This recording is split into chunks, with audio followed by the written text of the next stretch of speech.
Ce tuto sur l'apprentissage de l'outil Smart Extrude à l'intérieur des dernières versions de 3ds Max est désormais terminé. J'espère qu'il vous a plu et j'espère vous retrouver très bientôt dans d'autres tutos. Pour ceux justement qui veulent peut-être aller un petit peu plus loin avec 3ds Max ou alors qui veulent s'orienter vers la formation d'autres logiciels, je rappelle que sur le site tuto.com, j'ai pas mal de tutos dédiés à 3ds Max et aussi des tutos qui sont dédiés à d'autres logiciels de 3D et d'autres logiciels d'ailleurs qui ne sont pas des logiciels de 3D. Donc si vous cherchez sur tuto, vous tapez par exemple dans la barre de recherche Gilles, qui est donc mon prénom, vous allez tomber sur la quasi-totalité des tutos que j'ai sortis. Donc là par exemple si je clique sur mon nom, ça permet d'arriver directement dans la liste de tous mes tutos. Donc les tutos, il y en a 184. Avec l'ajout du tuto que vous êtes en train de suivre, on atteindra 185 et j'en ai encore deux de plus en attente.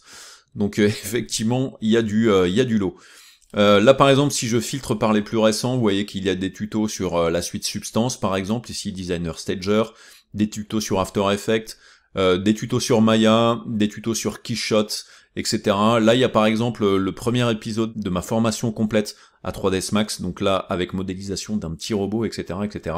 Si je filtre par 3ds Max et que je mets les plus récents, donc vous voyez ici cette initiation à 3ds Max, simulation de fluide avec Phoenix FD par exemple, des tutos sur les moteurs de rendu tels que Corona par exemple, ou encore V-Ray, et tout un tas d'autres tutoriels.